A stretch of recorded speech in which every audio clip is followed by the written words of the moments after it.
Alrighty, so there's more to this than we thought. It all began at the scene when I saw the waxwork and the note tucked inside a jacket. The actual body of the victim, as indicated in the note's instructions, was beneath the experimentation stage. The body had to be arranged in a certain way to implicate the defendant, which was my job. I enlisted the help of the entire forensic investigation team to dress the scene appropriately. The truth about the execution 10 years ago is a state of secret at the highest level I had to protect. Okay, that all makes sense. So for you at home, the body was up here, and by the body I mean the waxwork body fell. Asman fell to his death under here. Then Dr. Seath takes body, puts it up here, and fabricates the details. It can only be her. Alternatively, though, if you could just make a fake waxwork head that looked convincing enough. That means someone did actually stab him also, right? Does that mean... Who did that? Was that Seath at this crime scene? I am curious about that. Who actually put... who effing cares? Whatever, I'm over it. So I was right. The stage and the machine were specially designed for the deception.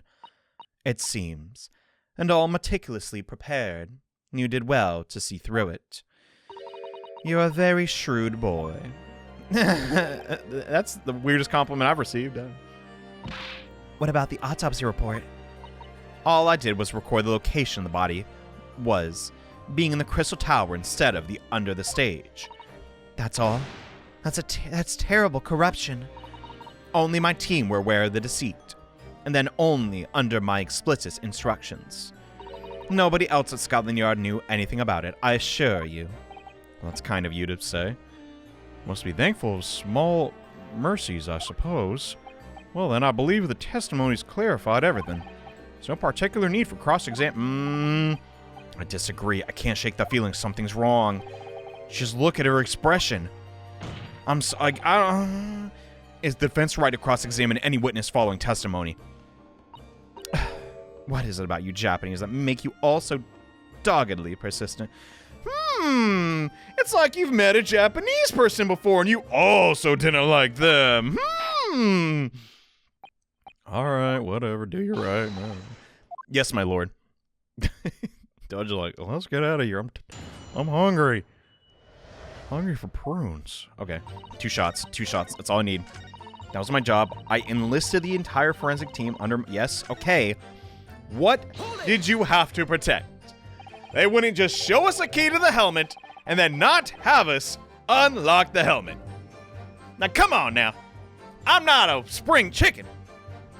At what cost? Faith in Scotland Yard going to suffer a terrible blow as a result of this. What could be so dire you need to protect, huh? Your own precious secret's out now, anyway. As you say. And I take full responsibility. Blow me down! Dr. Seath! Surely there was no other way you could have protected the secret. No, there really wasn't. I've done my utmost, believe me. On many ways, I respect your determination. I nearly froze under the cold stare she just sent my way. I do believe she was being genuine, though, Mr. Naruto. Where's this going? What? That wasn't it? Dude! So that's her story. I skimmed over all of it, huh? She admitted everything and revealed her full involvement in the crime. I do wonder if there could be more to it. Well, I don't know. Just have a feeling. Oh my god. The scalpels! We never got... What was up with the scalpels? Is that what actually... Ooh. Ooh, dumb. Is there a chance he survived that fall of 30 feet? And that was the finishing blow? Ooh. We need to pursue that. How those two are reacting to this is completely opposite ways, I mean. Right. What's going on here? For some reason, I feel they're trying to hide something. What is it? We're gonna find out. I can't... Okay. The waxwork, not... And tucked in jacket. Actual body of the victim. Okay, let's watch her body language. That's the hint Susato's giving us. This is the only pose where she looks away. The actual body of the victim, as indicated in the notes, was beneath the experimentation stage. Let's pursue. So you knew about the special instructions on the stage used to carry out the trick, then, huh? It was quite obvious what had happened in the victim and the waxwork. You switched the two of them, didn't you? In other words, you recorded the victim's body. I mean, we already know this. Like, what the frick? I swapped it and sent it by carriage to a specified address at the specific time. Why are you given such instructions? Presumably so it could be recovered by Dreber and returned to Madame Tispel's. Right, okay. Then you put the birdcage back on the experimentation stage. Yes. Although some obviously made a mistake about which cage should be where. I thought I made it perfectly clear to the team, but still. Okay, that explains that discrepancy. Suppose you were focused on the victim's body. That being a more important detail, huh? The victim's body. The victim's body. Okay, so I was wrong about her looking away. Whoops. The body had to be arranged in a certain way. Let's talk about this body and what you did to it, maybe? When you say arranged, you mean with this? Yes, the instructions of the engineer note said something along the lines of fabricate some evidence to make it clear that Hairbrain alone could have killed Asmund. So, you stabbed him? I fetched Hairbrain's ridiculous screwdriver from the stage and took it with me alone to the abyss under the stage where the birdcage had fallen. Alone? Where's the music going? I didn't feel it'd be appropriate to involve anybody else in that particular part of the deception. What's going on now? Oh my, we actually get to see it. There was a void under the stage where I found the birdcage lying in the dirt. I approached it, leaned down, and slowly opened it up. Then, I took the screwdriver in both hands and plunged it into the man's chest.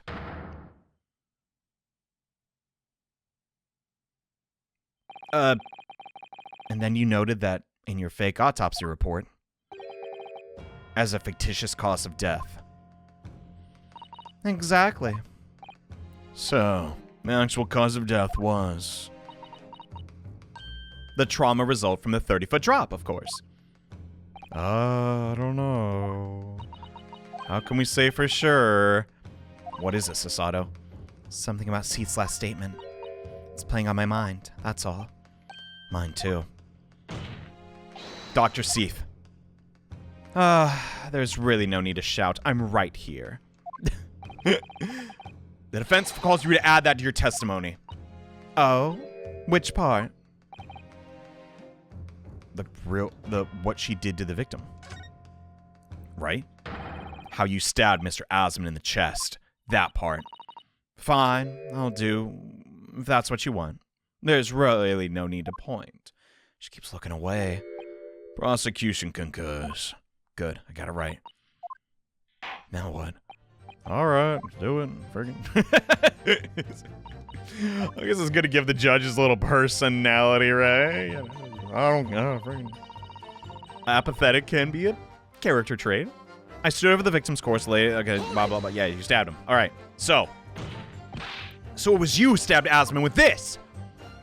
Yes. Far easier than dissection, I assure you. No precision required. I didn't... What? The victim died instantly from a snapped neck. All I did was carry out the instructions I'd been given. And unflinching as ever, no doubt. No, you... She got set up! She's the real killer! I imagine you didn't bat an eyelid when you drove the weapon into his body. There was no need to bat my eyelids. Seen so many dead bodies before, right? You could confirm he was dead, right? What else did you do to twist the facts? Remind the court, why don't you? If you wish. Wait, what? Wait, what? That wasn't it? Should I maybe go back and get the other testimony added? That's worth a shot. I genuinely didn't pick up on anything there. Okay.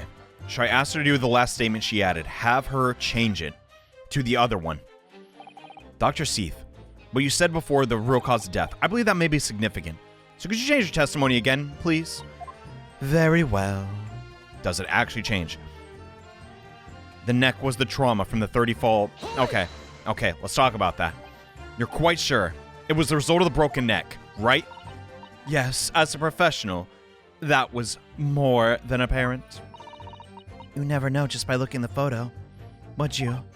No, that's very true. Obviously not. Which is precisely why coroners are needed to determine the actual facts. Oh, this is tricky. Assuming you can be trusted. What?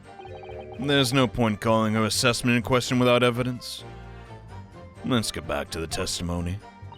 Very well. I think it's that. But what evidence do I have? What evidence do we have that she actually could have dealt the finishing blow? What have we not used yet? Other than my hunch of the way this is positioned, if he falls like this, he would be fastened and actually survive the fall. Because think about it, your back, you know what they say, like how to survive an elevator falling down? Put your back like, you know, flat on the surface of the elevator so it doesn't affect your spine. That is essentially done with this. And he's even got a nice little cushion and everything. Could you still survive a 30-foot fall, though? I mean, maybe not. But also, you'd have to... This all would stem on the fact that, like, Dreber would be like, oh, she's not going to bother to look. And, you know. Well, then again, what other choice does she have? She's, like, cornered. She has to do as he says. Is there a hint here? Is there a hint that he's still alive, that his neck isn't broken? Not really, bro. Can this even... Oh, yeah. It can be like this. Yeah. Okay. But then, what the dog? I need to stop operating on the elevator logic, because that's screwing me up. What does she say exactly? The actual death was... 30-foot fall. You'd never know just by looking at the photograph of the victim, though, would you?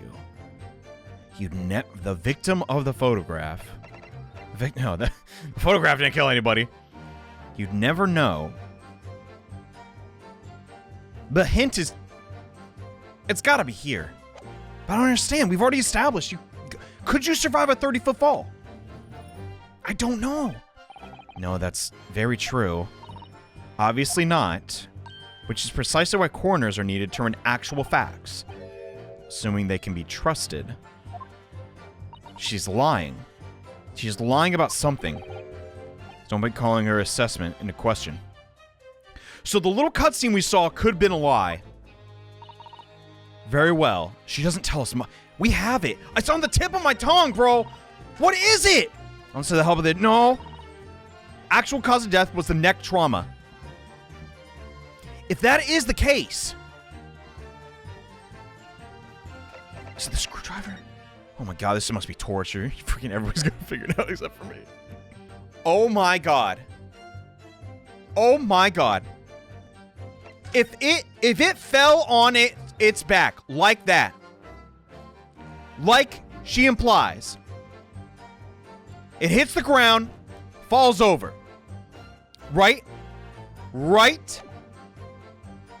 Then how the dump is the blood here down like that? You see what I'm saying? I know she has to transport it, but then you would still transport it on his side. He didn't... Is that it? I don't know. But that is... Is that... I got 2 shots. F it. Objection. Okay. Well, the defense. As object to the last statement. But that is fishy! You have to admit! What the dump? I'm wrong? Is it the other testimony? Or is it something else? Okay. We swapped around the testimonies again. I stood over the victim. And where it lay in the topple cage and plunged, you lay... stood over him. You did it. Ooh. Okay, for the first time in JohneAwesome history, I'm going to save on screen. If I F this up, sorry. Also, please ignore how late I stay up to record these video games. Okay. Even though I think my clock is wrong. I stood over the victim. That doesn't match up with this picture. Yes! Okay! Logic is sound. I'm not going crazy. I've got a nasty feeling that this testimony inconsistency points to an extremely uncomfortable truth. What on earth is the matter? You lost your tongue? Ooh, sorry, I was just getting caught up in the moment. I apologize, my lord. I was doing a funny little jig. Dr. Seath, in the last statement of yours, there's just one issue. That seems to defy explanation. Oh? Out with it, my lone friend. There's an obvious inconsistency between your description and this photograph. You leaned over him? Why would the blood flow like that? Which shows the victim in the birdcage following the events that led to his death. No, I'm onto it. I got it. Let's already examine this photograph in depth. There's nothing new we can learn. That's where you're wrong. We have already considered it. That's true. But we know the fact that can be different. What? What do you mean? I believe we should let the defense explain. Oh yeah. I got you. I got you, Chief. Don't sweat it. Look closely at the bloodstain on the victim. It clearly extends downward, toward the man's feet. Why is that significant? Is this gonna stick? Like, genuinely. The victim was stabbed moments before the kinesis machine was set in motion. That's entirely expected. But, of course, no, that's not what happened, though. Right. Dr. Seath made it very clear in the testimony just now that the point in which he stole Professor Hairbrain's screwdriver and stabbed the Yeah! Oh my god! Was after the grand deception was set in motion, when the birdcage was fallen below the stage out of sight. But the shape of it's clear that the birdcage would have fallen on its side after the 30-foot drop. But it's dented. It would... I don't know, Naruhodo. If the victim were already stabbed whilst inside the birdcage in that position, the blood would have spread out equally in all directions because of gravity, or to form the longitudinal appearance we see in the picture is inconceivable. Wow, we actually got her. Given the victim's blood seeped vertically downwards from the wound, it must be the case that when you stabbed Mr. Asmund, he was standing up. In short, Dr. Seath, your last testimony was totally fabricated. When did she stab him then? Oh my god! What's going on? I knew it. I was right. Now I've identified the contradiction. There's only one way to explain the facts. You've all been under a great misapprehension here. She keeps lying. What sort of misapprehension?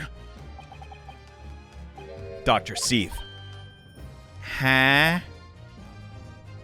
You claimed you were coerced into helping Mr. Dreber.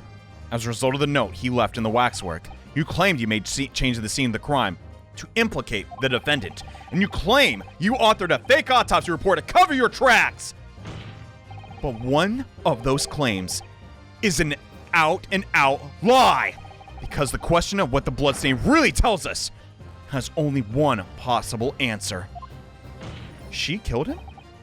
But what? What is it, man? Why does she have a motive to kill? They clearly stuck up a revelation. Now tell the court what it is. What part of Seath? Oh my god! Stabbing of the victim. That's the fishiest part. It's gotta be, right? The answer is very simple. Alright, Naruhodo, why are you throwing shade at me, bro? Like, that's if you consider the sequence of events. If when the victim was stabbed, the blood from the wound seeped downwards, as it did, we can be sure the victim must have been either sitting or standing upright at the time. As you rightly pointed out, the birdcage would have fallen on its side when it fell beneath the stage. Yeah, which tells us the victim must have been in that position of his own accord.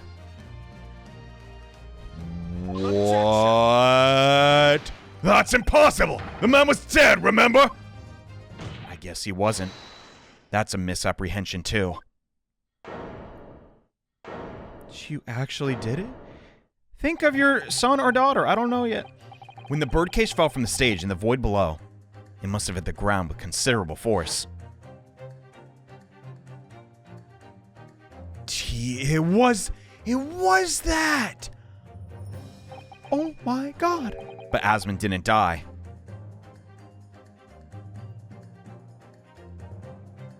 He probably lost consciousness for a while, but then he came around and got to his feet. Just as Dr. Seath appeared.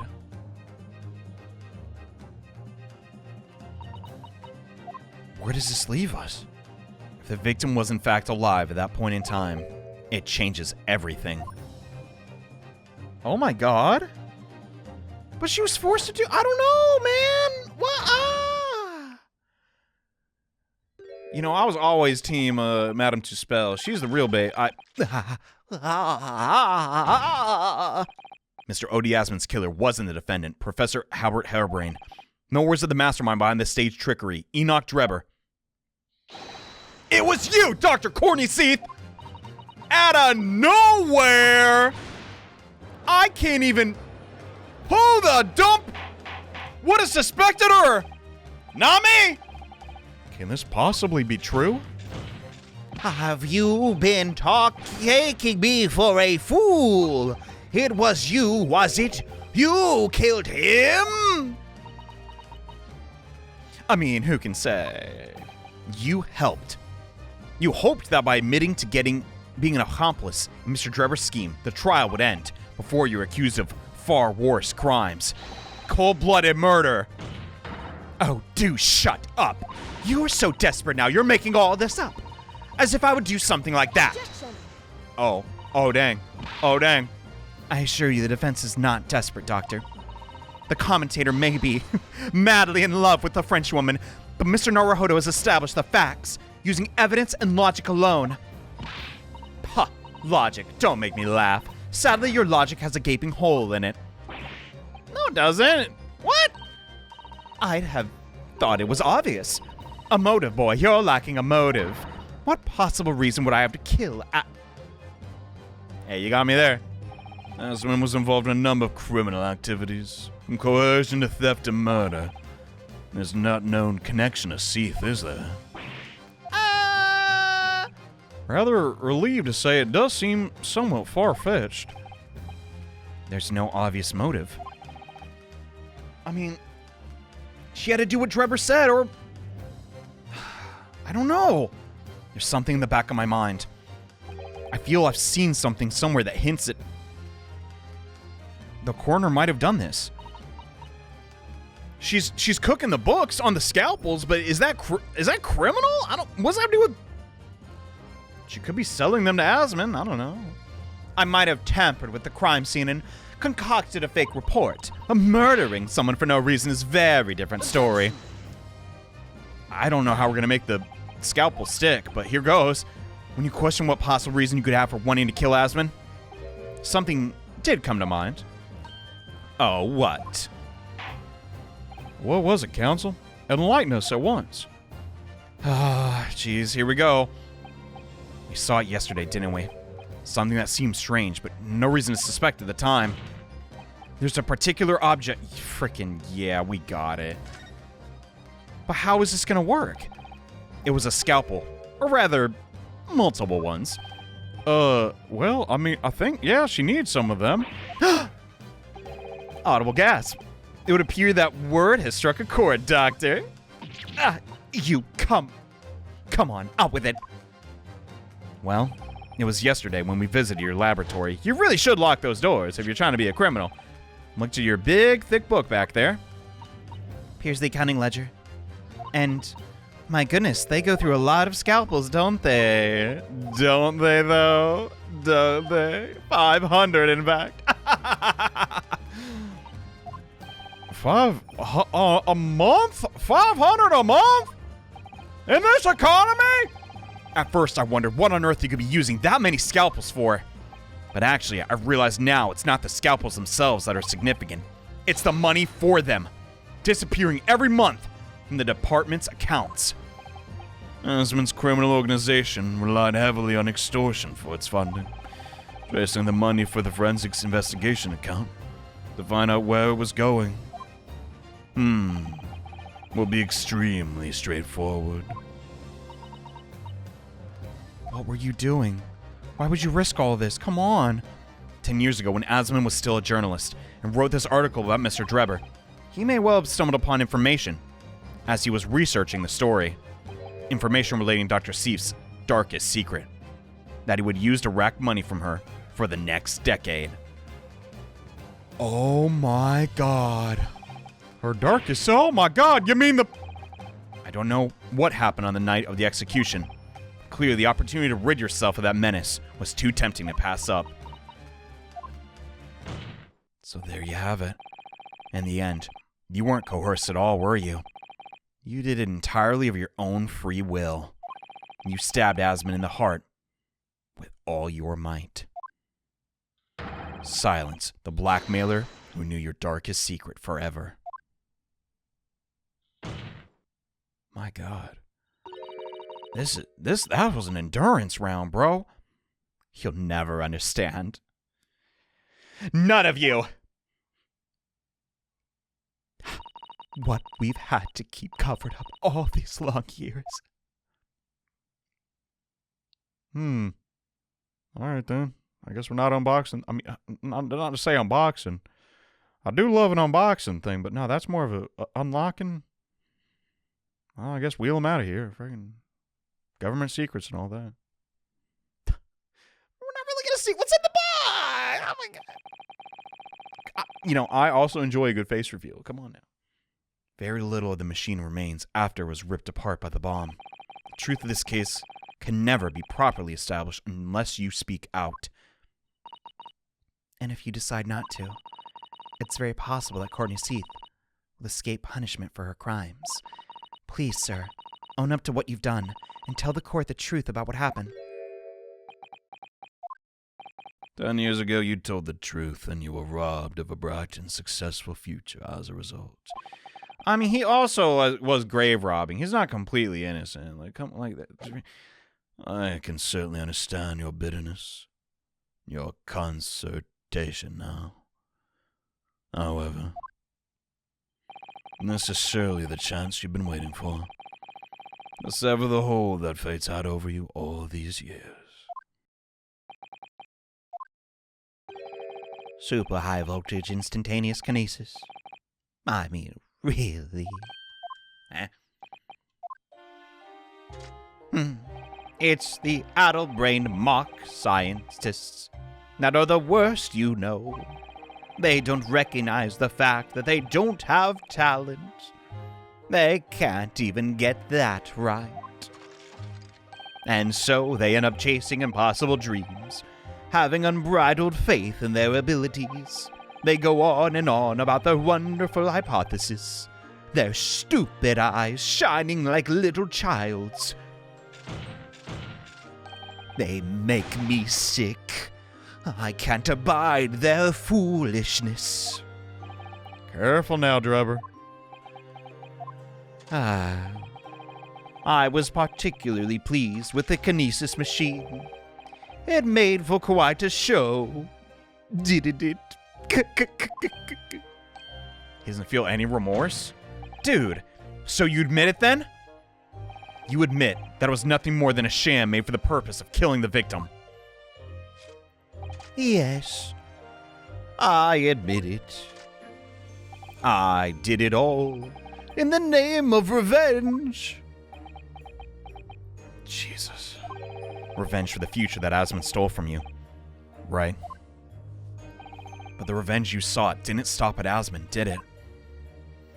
Which is where that very particular waxwork comes in. Yes, I see. The condemned convict that you saw rising from the grave in Low-Grade Cemetery 10 years ago. If your account of those events was all true. And obviously Scott Yard couldn't afford to acknowledge what had happened. Even if it meant discrediting a bright young man and crushing any future career he might have had. So you plan, require that you abduct the particular waxwork model in order to exact your revenge on Scotland Yard as well, or on Dr. Seath to be precise.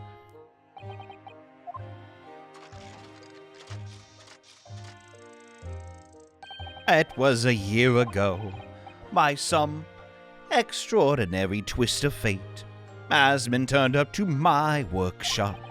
He didn't remember who I was, of course. He just wanted to employ my services as an engineer. And he happened to have a paper with him. An article from the front page caught my eye about the coroner who handled that bogus autopsy, being appointed head of a new team. When I learned the news, my cognitive processes started to devise the plan. What a horrid tale. He robbed me of my future. So I wanted to use the man's own wiles against him for revenge, and have that rotten Scotland Yard eating out of my hand at the same time. I wanted them all to suffer the same humiliation I had to suffer.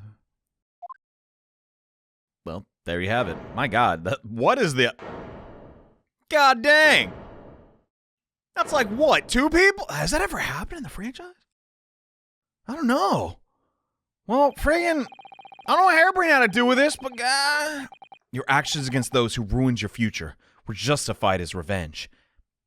At least to yourself. Certainly, no one has the right to destroy another's prospects, especially for purely selfish gain. Are we just gonna ignore that he was grave robbing, though? That you can't do that crap. And yet, in carrying out your plan, you did exactly that to someone else, didn't you? I guess he doesn't view Hairbrain as, like, you know, worthy or whatever.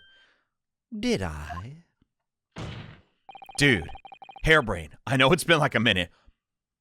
His only crime was passion for his hypothesis, but you had no compunction about sacrificing his future to effect your revenge. You knew that he would be forever branded a failure and a fraud. You know, the line on his nose, like, you know, it shifts when he changes. Does anyone else know that? Okay. Perhaps life treated you unfairly 10 years ago. And others' misconduct left your life in tatters. But remember this. Your own actions resulted in exactly the same thing for another perfectly innocent young man. Well, that was not the thunderous end I was expecting, but dang, man, that's real. That's real. God dang hypocrite. Oh, well, Lord Van Zeeks, what a Dr. Seath. We never did learn her right last name and how it's pronounced, but an immediate warrant for her arrest has been granted. She's been remanded in custody, my lord. I presume she will face trial in the coming days, along with Mr. Dreber. Sucks we never get those cases. Wait, no, we don't want that case. No, A most regrettable situation.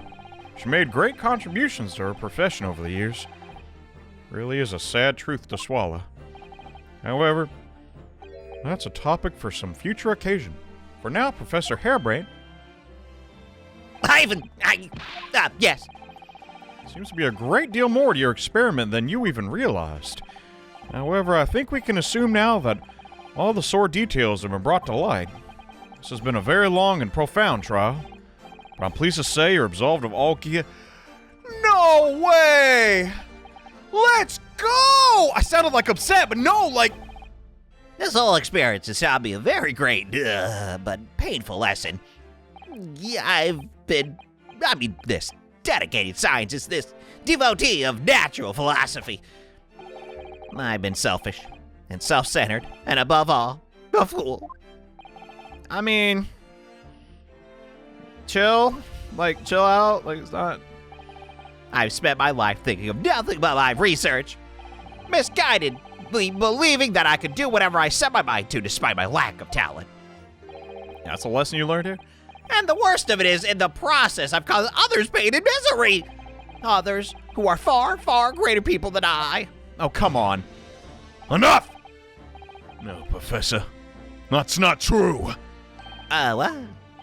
Don't tar yourself with the same brush as Dreber. Whatever happened was his doing and his alone. This outcome is his fate, not yours. You're not to blame in any way. He's spitting. I mean, them's just the facts, like a true lawyer. And the desertion which we were referred to you earlier, calling you a fool, talentless even. Yeah, go on. The man had no idea. To believe in yourself and work your fingers to the bone. To realize your dream, that's laudable, not laughable. Put that on the court. Now put that on a t-shirt. No one has the right to deride another of such choices. Oh, well. Thanks, Baroque. Can we go? Yes, my lord, we can. The court exception that you found the defendant not guilty of the charges he stands accused. Assume there are no objections. I mean, we got it pretty clean now. None for me, my lord. Certainly not. This trial has really made me think, but this right decision... It's all been proven methodically and rigorously. I have no misgivings whatsoever. What's that? Is he done, is he? That's over? I don't know what became in the yard these days. I don't recognize the place. Huh. Well, I guess I'll take that as a yes. In that case, I hereby pronounce the defendant not guilty. I'm sick of sitting in this chair. See you later. Gotta beat traffic. Yeah. He's already in the horse. On the horse. Can't be late for supper now. Nope, I forgot my glasses. Oh. Court's adjourned. Thank effing God. I don't know why, but man, this one felt long. It's over. The final trial in all of Great Ace Attorney. That was some trial. Oh well, now what? Down to the Baskervilles. We never did see what that dude looked like, so there's more to the video game for sure. Oh, lovely. This song always feels good to hear. Professor, what a splendid outcome, isn't it? Oh, it is. It is ever so. Congratulations, Professor. Mr. Naruhodo. Mr. Sato. I am truly beside myself with gratitude. How can I ever thank you? I'm just glad it's all been cleared up, and you realize you're just caught in a bad situation, and you continue with your scientific findings, hopefully. Right now. You know, if I had that research grant money, I'd give the whole lot to you, every penny. Thanks. That's very kind, but we don't live in such a world. Besides, I'm just a student. I don't need that much dough, bro. We don't need any financial reward. Your acquittal is more than enough. Though we are both starving to death. Well, dear, what can I do? How about this? A memento. The paper about my hypothesis is inside. That little thing? Looks like the books you get from Chick-fil-A. You know what I mean? You know what I mean? You're expecting a toy and you get a little book. You don't even read it. Am I the only one? Maybe. That explain your pronunciating, Johnny. True. Just a memento then. Thank you. I've been wondering, Professor, what are you going to do now? Yes. What am I gonna do now? My hypothesis and my great machine lie in ruins. But still, it's been too long since I was last in London, so perhaps I'll enjoy some sightseeing. I must explore the great exhibition whilst I'm here. See if new inspirations hit me. All right. That sounds like a wonderful idea. I can't allow that. No! Don't kill him! Lord Van Six, what are you doing here? Put down the machete! Baroque! I'm sorry I had to go through all that, Albert. No, it was all right. Well, if I'm honest, it was terrifying. Oh no! You were like a great demon behind your bench there, snarling down on your prey. That's how you saw it? You're one of the true friends I've ever had. I couldn't leave it to anybody else to handle the prosecution or the defense. Wait, he picked me because he thought he could... What? No, I don't understand. Did I just hear a backhanded compliment? Or was it a front-handed compliment? I don't know. I always knew you had my best interest at heart. Don't worry, Baroque. How about you show me around while I'm here in town? It's been too long since we left university. We have a lot to catch up on. Yeah. Listen to me, Albert. In a few days, your acquittal will be made official. When that happens, you must head straight to Dover. I'll accompany you. Beg your pardon? From there, across the channel, make your way back to Germany. I've already purchased the ticket. But no great exhibit! Come on, pal! Well, this is the only... Wait, what the freak? That text flew off the screen like a freaking bullet. What about the great? This is the chance of a lifetime. I want to look around. No sightseeing, Albert. Give up on the idea. Sometimes it's hard to see any warmth in those big ol' eyes of yours, Baroque. Lord Van Zeeks? What do you mean by this? Like, seriously, what's going on? A necessary precaution. Yes, I think I understand. The curse. Come on, Naruhodo, keep up! I was told you met Lord Van Zeeks at his office some days ago. He asked how Mr. Natsume was doing. Oh, right. He did care about him. I remember being surprised at the time and thinking it was nice of him to ask. Point is, Mr. Natsume is still alive because he left London.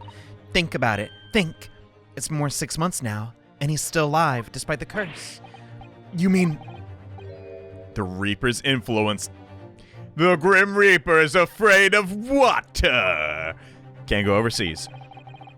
Those in the Reaper's sights must meet their end days, or sometimes months, after their acquittal. That's been the pattern up till now. But, of course, we know that both Mr. Natsume and Gina were completely innocent. True. Perhaps that governs the Reaper's actions. The truly innocent are spared. But I don't want to make any chance with a close personal friend. Adds up. Well, when you put it that way, I mean, there'll always be another great exhibit. Among the mustache Nipponese, this man shall leave the country without delay. That's why I'm packing him off to Germany at once. Sound reasoning. Does your friend-shaped package get any say in this? Goodness. Was this your intention all along, Lord Van Zeeks? Well. In court, where people think of him as the Reaper, this man seems absolutely merciless, and yet, sometimes I feel as though I don't understand him at all. Like they intentionally held all his, plot development in the second game. Time to go, Albert. Back to the prison for the time being. But aren't I, not guilty? Well, all right. Well then, Mr. Naruhodo. Thank you so much for everything. Not at all, Professor. It was a pleasure getting to know you. It really wasn't, but I have to say that, due to our, politeness policy. Best wishes, Mr. Hairbrand. Well, once the dust is settled, you must come and visit me in Germany. It's amazing. Goodbye for now. I don't know the first thing about Germany. What the frick? I guess they have lager? I don't know. An Aldi? Not my Nipponese friend. Yeah? I thought you left too. We have matters to discuss. Can you spare me some time? You want to talk with me? About what? I'll be waiting in the courtroom in 10 minutes.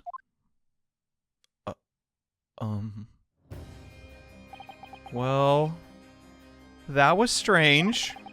For some reason, I get the sense of impending doom as we walked away this time. Remember the last... What do you want back in here? The enigma. Baroque von Zeeks. What does he want to discuss, I wonder? The answer waits in the courtroom, I suppose. We're bringing Susato. It wouldn't hurt to have an eyewitness to whatever is about to happen that I fear will change the game's story forever. It's just the four of us. So are you satisfied? You saved a guileless scientist from a great injustice. Yeah, I'd say so. I'm relieved, at least, that the man's innocence could be proven. Why is he eyes darting back and forth? There's no one here anymore. Anyway, I imagine you've been wondering where my animosity towards your Japanese comes from. Said Japanese instead of Nipponese. Whoops. Sorry. It might have, I don't know, it might have been brought up once or twice. Well, I thought you just didn't like me.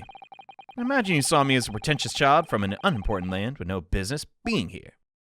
But I guess you were popular in the first game, so we had to retcon all that. But now I think differently. Okay, I don't actually think they retconned it. They definitely planned it, but you clearly know our ways. So I would guess that some specific incident led to your dislike of my race. Will you tell me what happened? Please?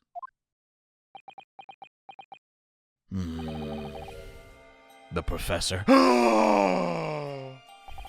I thought I'd never hear that name in this courtroom again, to be honest with you. He took your brother's life.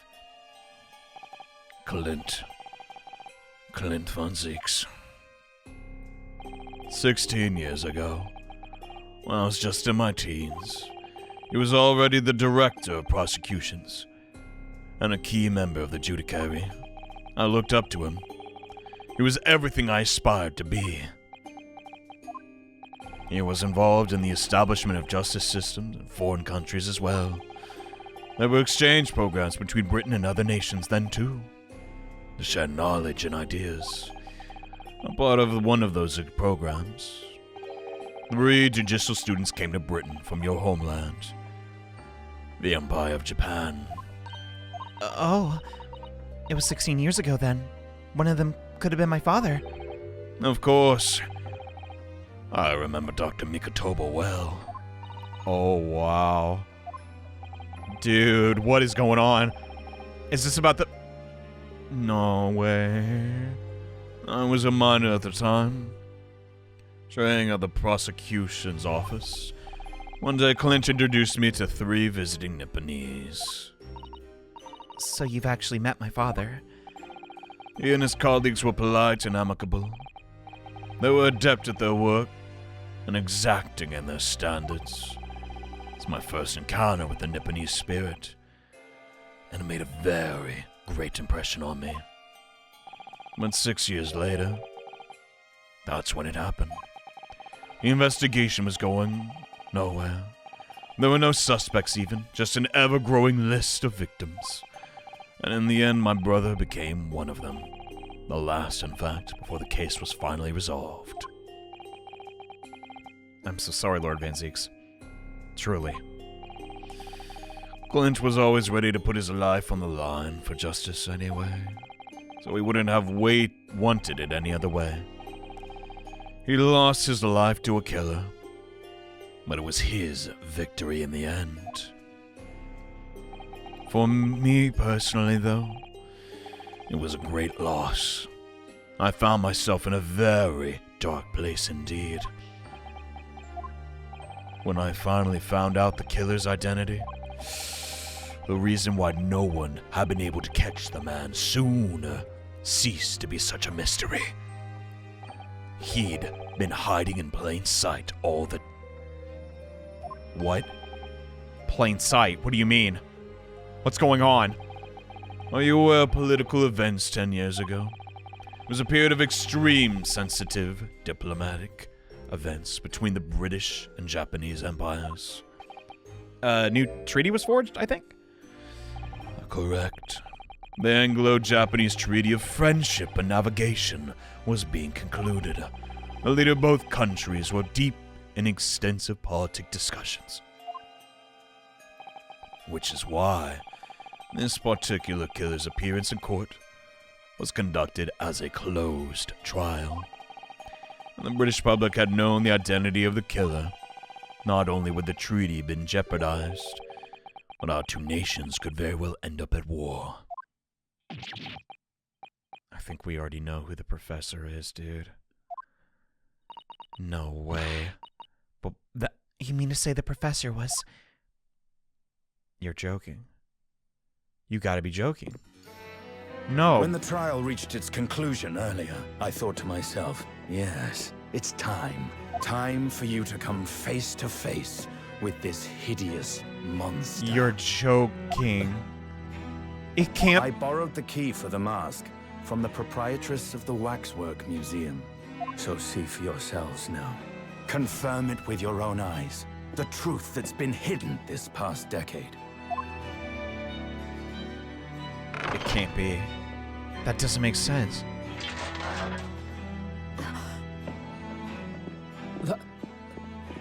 That's the professor?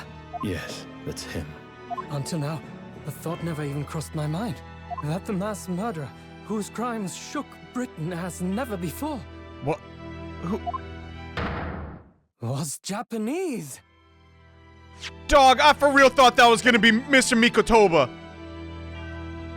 What? Oh, it's just some dude. We don't even know this dude. Wait a minute. That face. I feel as though I've seen it somewhere. It's strangely familiar. What? Hey, you good, bro? Hey, get away from that silly juice, man. You gotta work.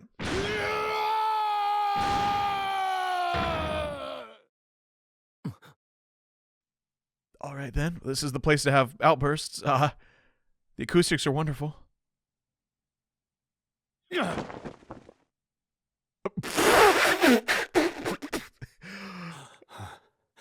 Father. What? What? Father?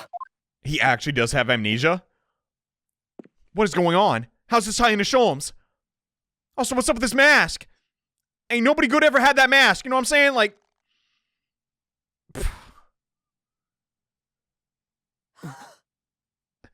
Kazuma! I was about to say, what was a completely different dude with the same effing hair? My best friend, Kazuma Asogi. After a whole year, finally his memories returned.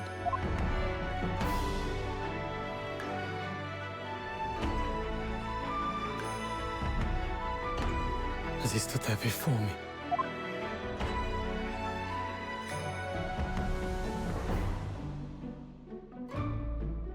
Ryunosuke. What? Hey, what's up? What's happening, player? Don't cry. No, don't cry, man. Come Hello on. again, No. my friend. Kazuma-sama! Judicial Assistant Mikotoba. You don't even look the same, bro. What have you been through? What's going on? It's been a very long road. Thank you.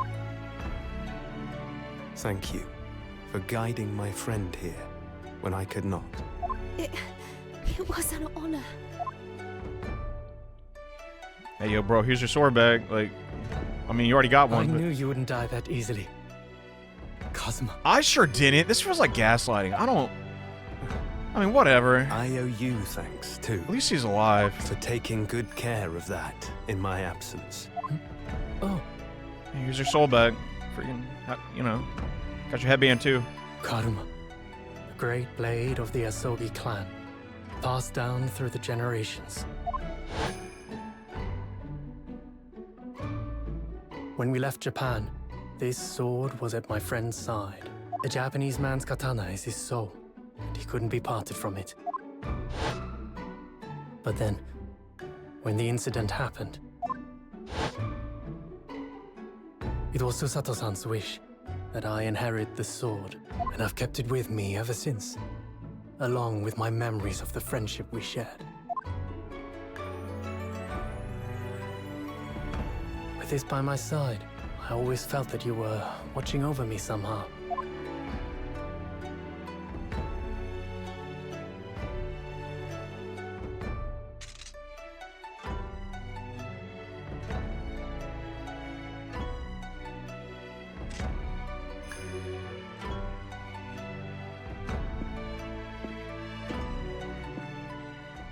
I've made it. At last. Father. Are you saying... Surely not. You mean, you knew all this time? I'm looking at it. But I still can't believe it. This mass murderer is Kazuma's father. Is that the whole story, though? I don't know. What's going on here, man? Hey, yo, what? Hey, yo, what are you doing? What?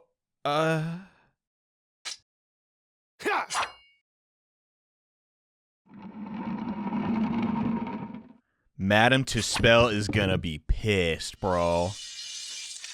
I mean... Kazuma-sama. I mean, go off, I guess. What's happening? I'm scared. I don't like this. Ryunosuke, What the frick is happening? we have much to talk about. But now is not the time.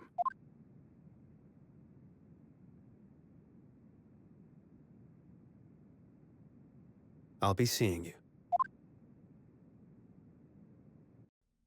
Oh. I actually have chills. I'm so glad they didn't do animated cutscenes. That's crazy. all Kazuma said. Oh my god, talk about cold shoulder. Before he turned and left us there, in the courtroom.